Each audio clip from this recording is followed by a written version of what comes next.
Every day is an opportunity for something new, which is not how I used to feel ever. So it's possible to change.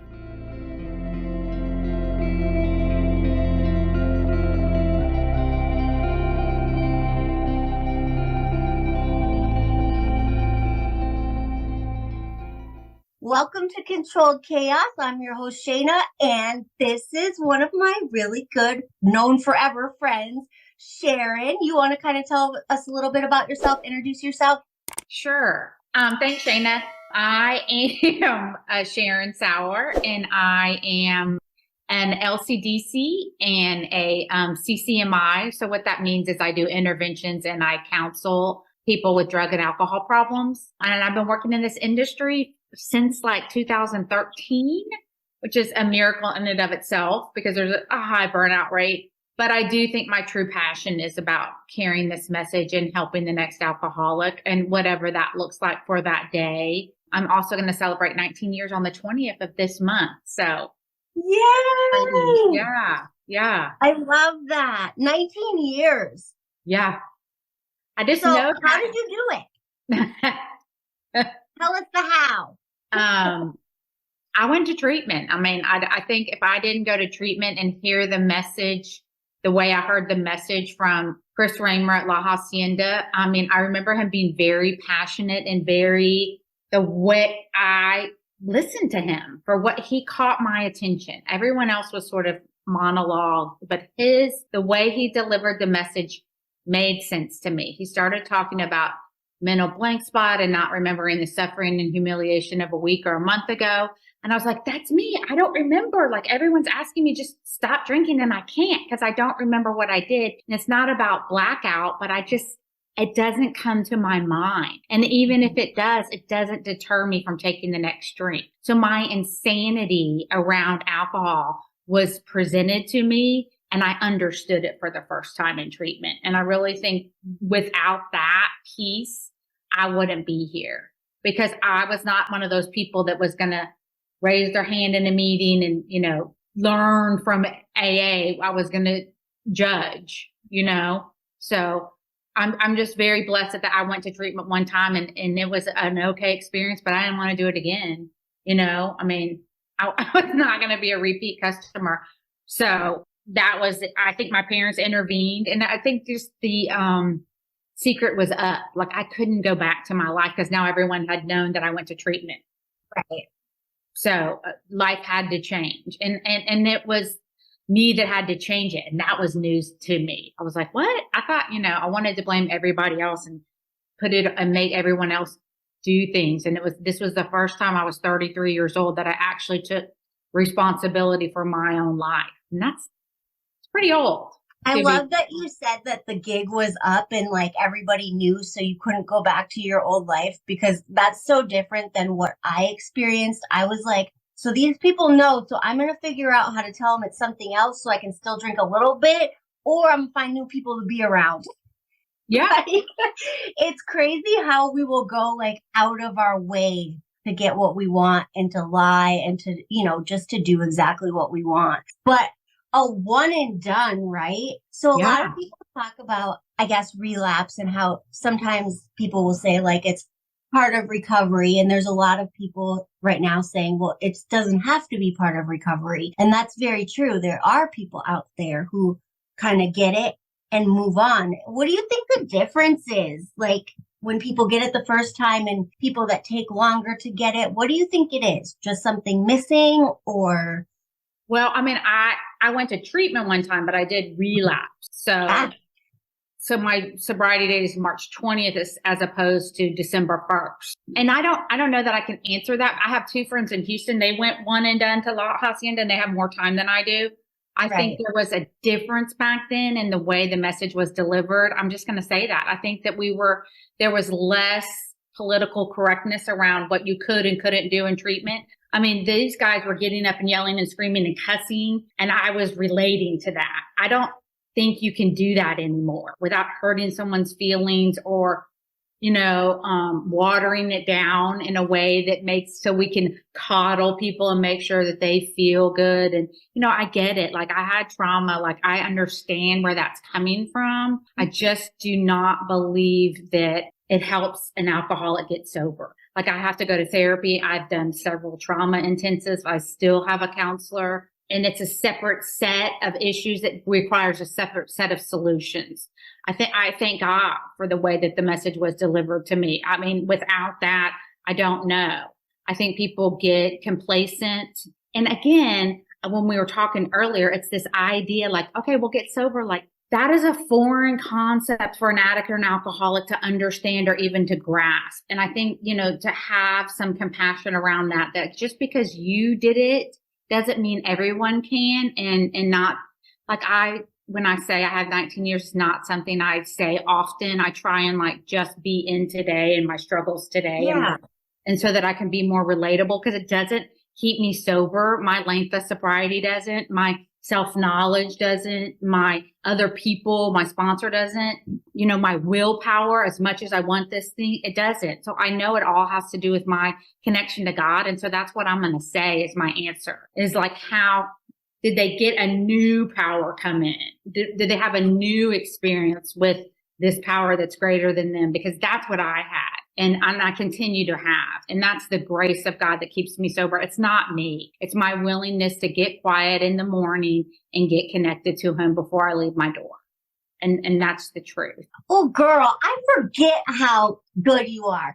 I remember I would watch you, and I was a lot younger back then, so I'll just go ahead and say that I had maybe a little bit of an attitude, but I would be like, oh, she's so mean. She's so strict all the time. But then you would get in and teach step classes, and I would be like, just get it, right? Because you really do know so much and you really do feel the message, right? So I love that. I love listening to you talk about all of that stuff. So that's really cool. I get that a lot. And now I don't think you're mean. No, it's okay. I mean, it is what it is. I have gotten a little softer, but not very much. Yeah, I think like as we grow, and even as we grow in sobriety, right? Like our character defects, I think they kind of grow and change, but they're there for a reason, right? And they've helped us to a certain point. So it's like you kind of got to keep it, but change it around a little bit, right? And I think you've got that, right? The strong part of you, that's why people listen and why they hear you and all of that, right? So you just put a little edge on it, a little sweetness, and it's perfect, right? And I always say, I'm fighting your disease, not you. And I'm passionate about that. I mean, I'll fight your disease all day long. Like I get that fight. That's a difficult one, but it's not personal. So, and I see that. I love that. We were actually talking the other day about treatment and how I had been a few times. And it's funny that you bring up how the message is a lot softer, because I was telling someone that, I'm not really like a fighter, or I wasn't like arguing with my roommate or doing all this stuff, right? Like I'm just quiet and I have a 2-year-old voice. So I'm like, I would get in, my counseling sessions and we'd talk about like my kids, or, I really got away with not ever talking about anything or ever going deep, or because people think you're fine, right?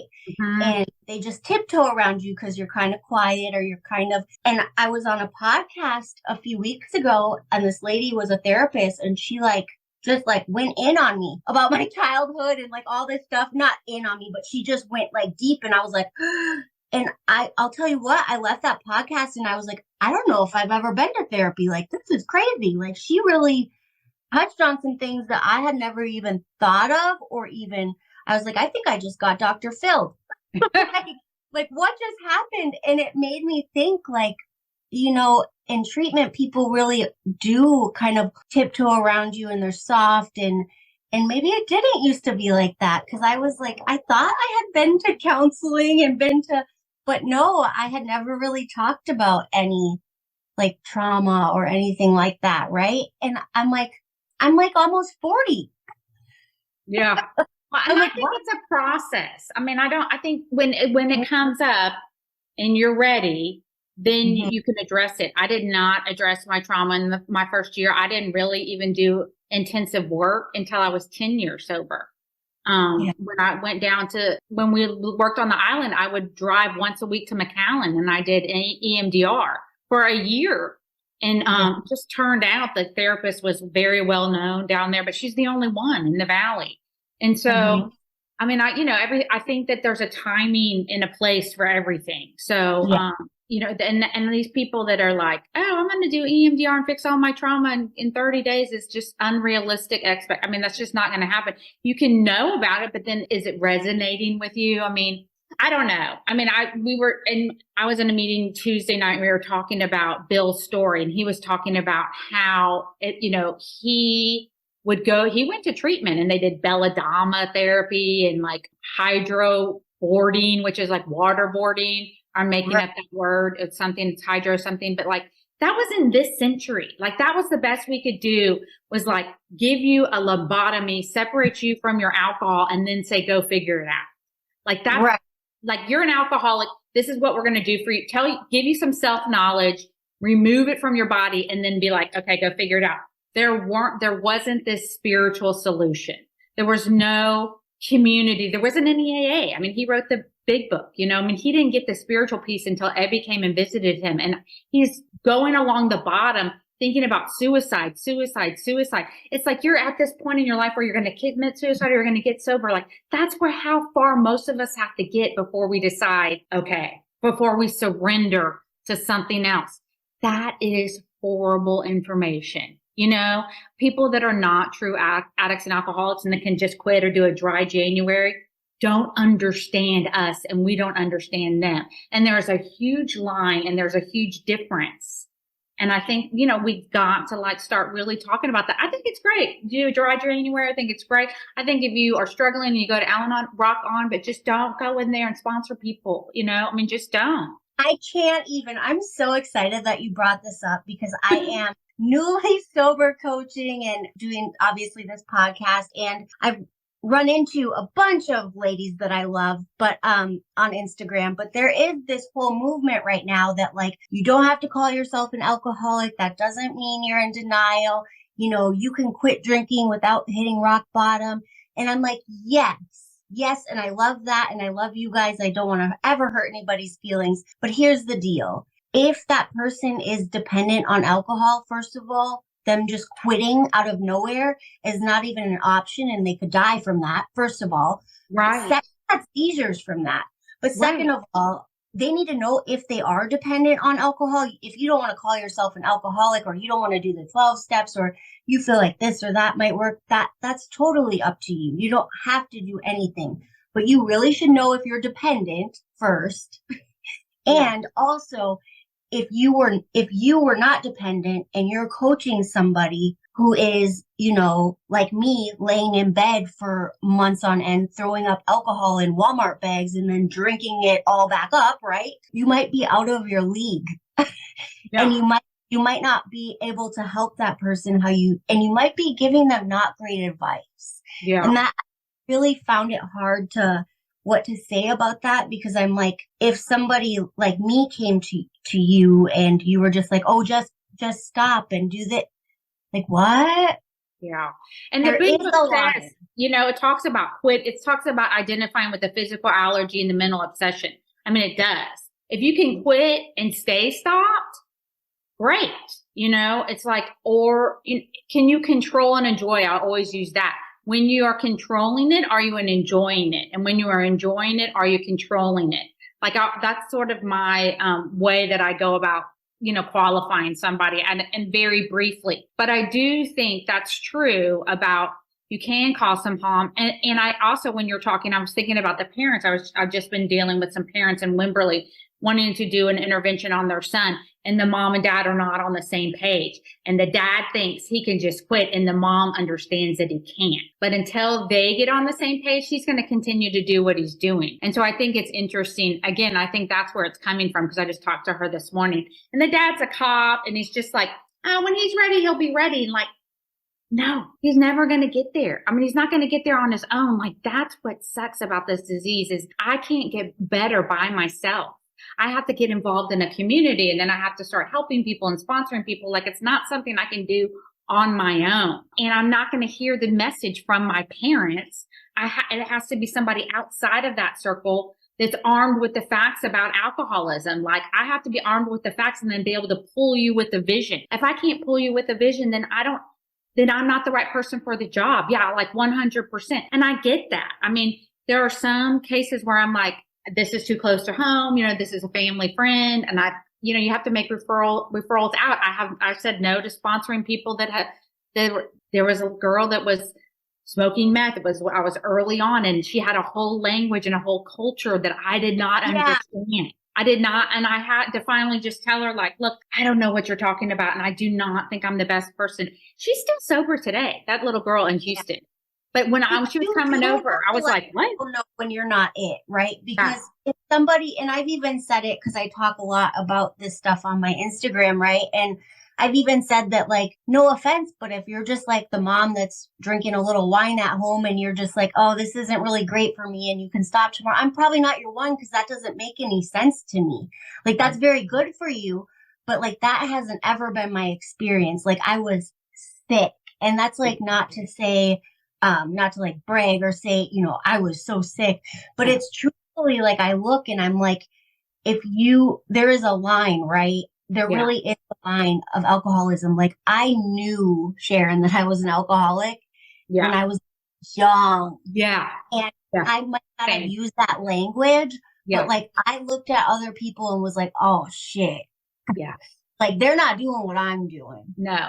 And they don't need it the way I need it. Okay. Yeah, like, they're not at home hiding because it's like 10 a.m. and they shouldn't be drinking that, right?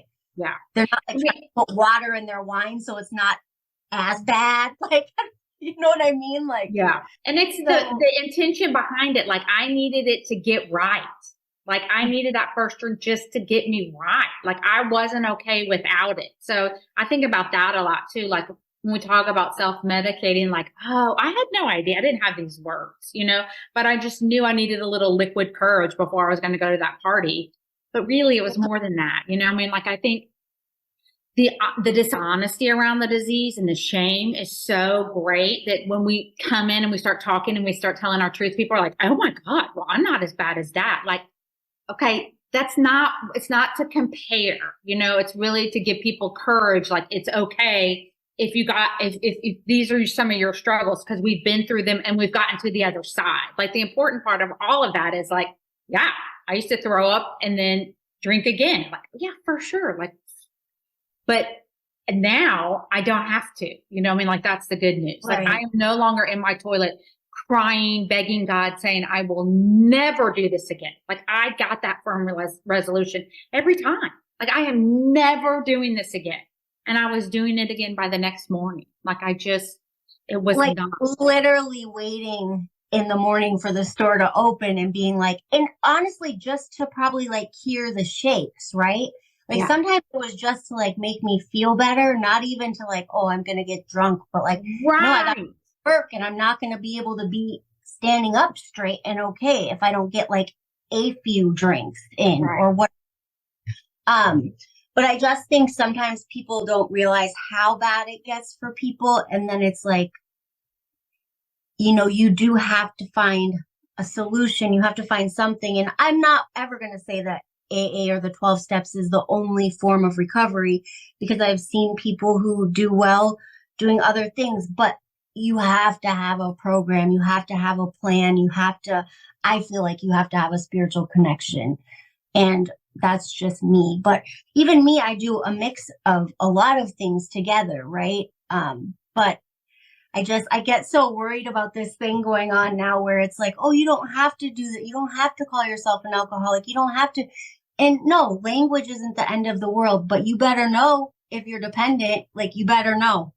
Yeah.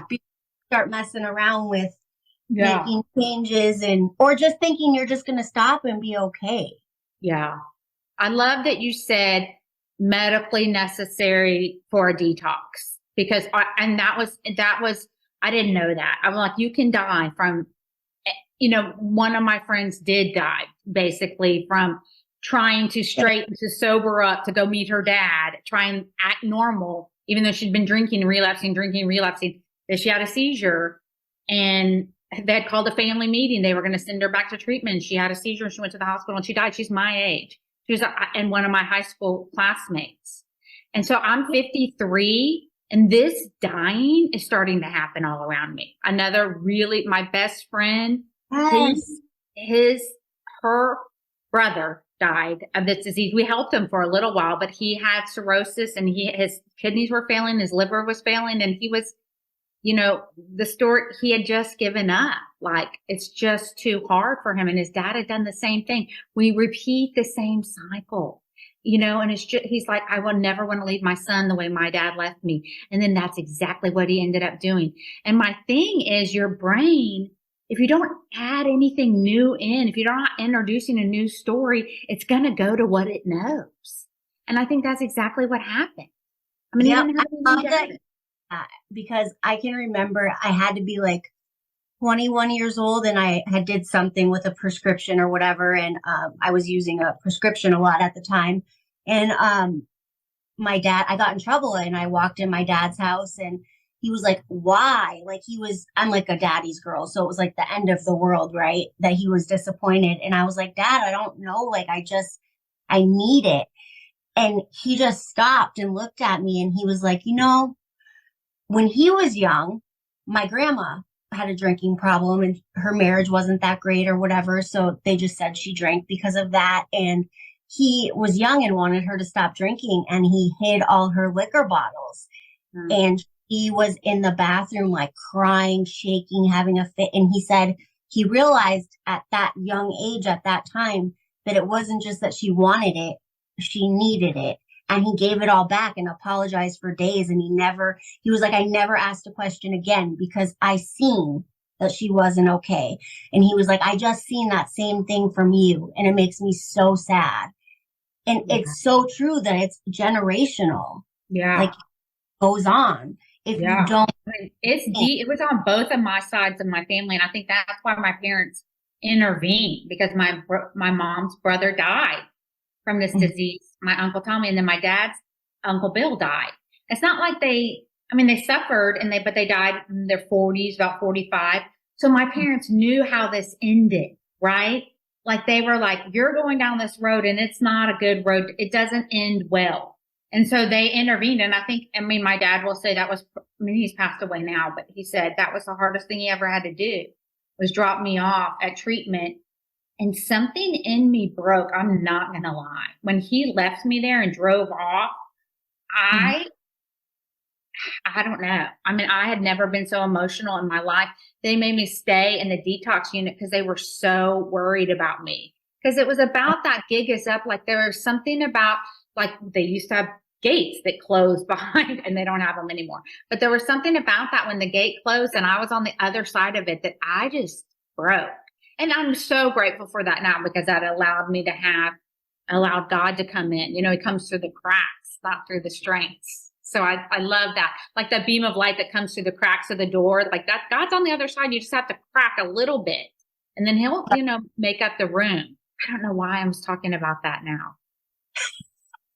It's okay. It's what happens, right? You just go off somewhere, right? That's what makes the best. I was like, how do I get back? I don't even know. Oh, we were talking about dad. That's what you were talking about, your dad, and him noticing that you needed it. And my dad drank. And so I think that, and he drank so much so that like when he was in assisted living, they moved him into a higher level of care and they're like, we can't have alcohol there. And I called him. I said, look, you can't, he has been drinking for 84 years. You can't just all of a sudden not let him have a little alcohol. He's going to die. That will kill him. He doesn't get drunk anymore, but he needs it. He needed to have those, I don't know if he drank, who knows? I think sometimes he drank more than he wanted, but they started doling it out. So he had 2 glasses every day.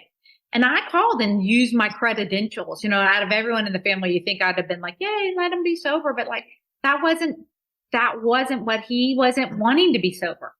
Yeah. And there's a time and place too. And like where you're at is where you're at, right? If it's, it's really a between you and God thing, I think. Yeah. 100%. Yes. Definitely. But it's a battle. I agree. I think about it every day. I think about now that I'm kind of on the clinical side, which is new. I mean, I came from like a big book boot camp. I don't believe meeting makers make it, but I'm on the other side and I'm like, where, I wish I could learn a therapeutic intervention that would like cure alcoholism, but there's not one out there. But what I do try and do is explain how this clinical class lines up with the 12 steps. And so, and I love that. And I loved when when it would click for me and it would click for the clients, they were almost hearing the same thing instead of making us at war with each other. Like, Yeah. right. And I think it does go together, right? I think you have to heal everything that's going on. And that's like the therapy part, right? Or counseling. And then also spiritually and like the 12 steps. And I think they really should and do go together, right? Yeah. Yeah. Because the God gives you the power to look at some of that stuff that you've run away from your whole life. I agree with that. That cognitive dissonance, I talk about that a lot and how that is really your obsessive mind. It's those are the stories that you're telling yourselves that are no longer true. Like, oh, it's not going to get me this time. And I can just have one, it's that insanity. Yeah. And I think that what's the worst part of that is when you actually realize and recognize that it's insanity and you still keep going, right? Yeah. There was a point in me where I was like, I have a whole head full of knowledge, right? And a belly full of liquor. And that's so weird because like, I absolutely know what I'm doing and I'm going to do it anyways, even though I don't want to. Like, that's such a crazy place to be. Yeah. Self-knowledge. And that was the end of Bill's story. Like, self-knowledge doesn't fix it. I think so. I mean, I wish self-knowledge would have fixed me because, I like to figure out problems. I like to get to the bottom of it, but that didn't work for this, and the other thing is this continuous process. Like, I hate when people used to say, I'm peeling back the onion layer. I'm like, what? Shut up. Like, I just want to be better, like right now. But like over time and as I stay sober, more and more things come up, and not that I am just better equipped to handle things. I think addicts and alcoholics, I remember when the pandemic came, we were fine.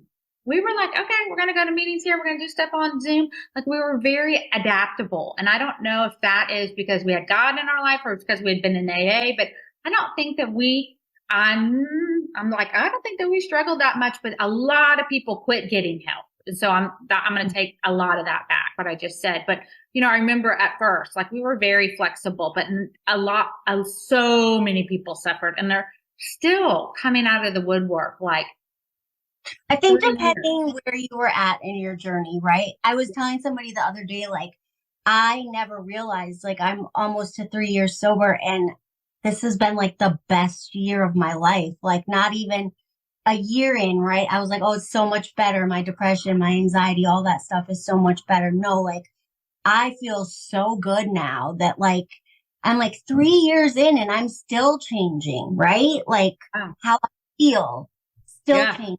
And that's crazy. Like, I would have never known that. So I think that's so important for people to know that are like looking at getting sober, how you feel when you take your like 30-day break or your, dry January.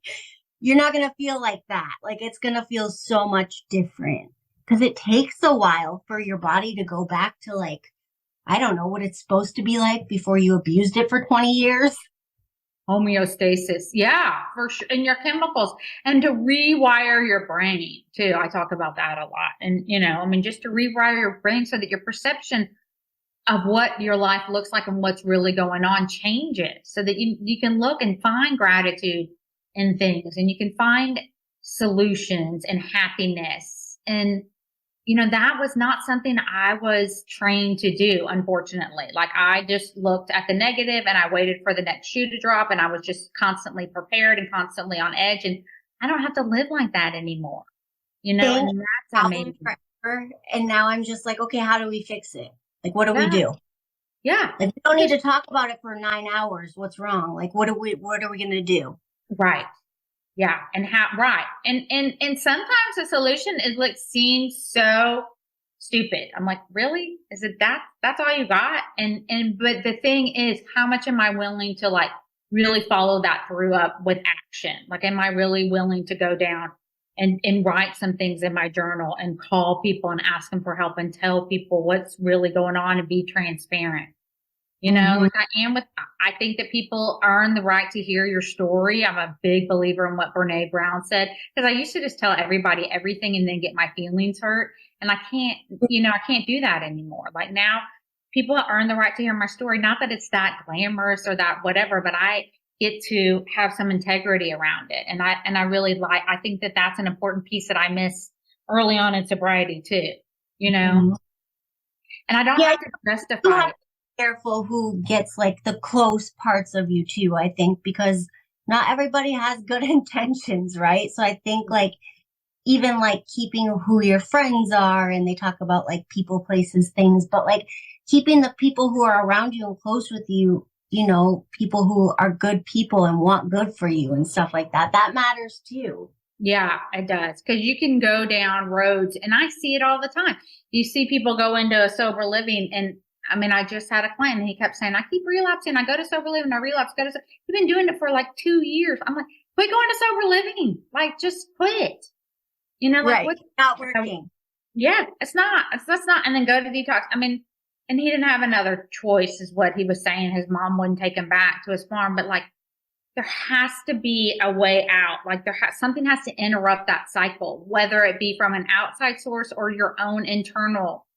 But I'm not sure that we really have the capacity to stop it ourselves. Like that's what scares me about this Right. disease, you know, Yeah. because we can go to So, treatment and sit in the back and be quiet and whatever. well, I'm just telling you, that's what I did. Like, I don't know, if you're quiet and you don't get in trouble and you don't do Right. argue with everybody, people are like, oh, she's great. Yeah. She's not great, right? Not That's how. great. She's there. Yeah, that used to be my pet peeve, because like the squeaky wheel gets the attention. Like, yeah, they get the attention, but there's a lot of people there that are just as sick. They just hide it better. Yes, very much so. So you have an amazing thing going on, a scholarship. We got to talk about that. Can Oh you tell? yeah, I forgot. I didn't even bring that up. So yeah, so one of the things I really realize is there's this gap in the continuum of care. Like people can go to treatment if they have insurance, and now Obamacare, you get insurance, and thank God, and addiction's covered on there. But once you get out, they're like, figure it out. There's no more resources available. And a lot of people blow up their lives and then treatment is the last thing that they do. And Right. so, my sister and I started this, it was really from a client too, that I had a client, an ex-client from the treatment center we worked at. She lives in Kerrville, and we got together, and, she runs a sober living there in Kerrville called Kerrville. My hit just came out. It called Muir House. And, she just would scholarship people because that's just the kind of person she is. And a lot of houses will scholarship, but there's not a lot of money or funds available for people that want to go to sober living. There's just not, and they can't use insurance, and parents are tapped out, but it is an essential part of the continuum of care. I mean, you've got to find your community and to figure out where, if you can make it with life stresses, with going to work, with the family coming back, with the bills, like what does that really do to your sobriety? And then to be surrounded by people that will support you. And we talk about having fun in sobriety a lot here in Austin. There's a group called Not a Glum Lot that they put on a lot of events, and it's all free to people that show up because it's a nonprofit that people donate money to. So Living Amends gives scholarships to people to go to vetted sober livings. I mean, I've been doing this for a while. So there's a very scary part of this whole industry and this disease. And then there's a good part. And you have to kind of know the difference between people's intentions and who they are and how they run things. And so I've kind of done that work for people, and I vetted sober livings that we believe are doing the right things for the right reasons. So you have to go to one of those houses. And it's throughout Texas. You go to the different places and check them out, make sure that they're good, doing the right thing. And of course, Muir House is great. I got scholarship to go there. So Yeah. I was for, I think, 60 days. And Yeah. it's thing. So there are sober livings that are so good, and there are some that are not so great. So you're right. You should go somewhere that is good. Yeah. So we're having our annual Shoot for Sobriety, which raises funds. It's at the end of April for Living Amends is my nonprofit. And we've been doing it since 2016. I started with Whitney and Sarah Chambers, which is so interesting. Anyway, it's a long story, but it sort of has evolved and we've really come into our own, and we have a system down now, and we ask for weekly progress reports, and we go out and visit the houses, and it's about our relationships with the sober livings. And what's cool is we were just talking in the car is that we're having the Shoot for Sobriety, and several of our candidates that have gotten scholarships are going to come out and volunteer and so we actually see where your money goes, and you get to talk to them, and they're doing good, and they're so grateful. And it's one of those things that, again, it's not about the squeaky wheel, but it's about the people that are doing the right things for the right reasons, and we're wanting to reward them, So I talked to Sharon the other day, and we decided people have been asking me for my new little sober coaching and podcast business. I made like sober gear. So it's like, I don't know, all these cool quotes and stuff like that. So when people buy it, it's made by another company. So they'll get their share when you buy something. And then 10% goes to me, and my 10% is going to go to the fund for the scholarship. So if you do buy something, you'll be donating to something good. And I'm excited. I wanted to make sure that out of this whole thing that I'm doing, that I'm able to like help and give back to somebody too. And I thought of you right away because I've been watching you do that. So I think that's amazing. Thank you. Yeah, we appreciate it. And we give 100% to the sober living. Like, we don't have a building. We don't have I don't believe in that admin, a bunch of that. It's like your dollars go directly into the sober living. So we see it happen right away, which is really cool. It makes an impact. I mean, I think I haven't run all the numbers, but we have made a significant difference. I know that here in Austin. I love that. That's so amazing. So is there anything that you want to say or anything that you would want people to know about anything? Oh my God. That is broad. I don't do good with broad questions because it's like, I don't know. It just makes but I do think that anxiety. How about, is there any advice you would give to somebody who's listening and is thinking about getting sober? I would say it's possible, and it requires taking action. I would say don't listen to your head or your heart. Just do it in the beginning. It's just about action, action, action. And then, eventually your mind does change and you start to see things differently, but you have to start doing things differently first. And it's not going to make any sense, but it's way cool on the other side, and it just gets better. It's like compound interest. I mean, yeah, I had 19 years, but I feel like I've been given another life, and that's amazing to me. And every day is an opportunity for something new, which is not how I used to feel ever. So it's possible to change. I love that. And thank you so much for coming on today and talking with me and all of that. Sure. No, thanks for having me. It's been fun. It was easy. I didn't have anything prepared, so I appreciate you guiding me.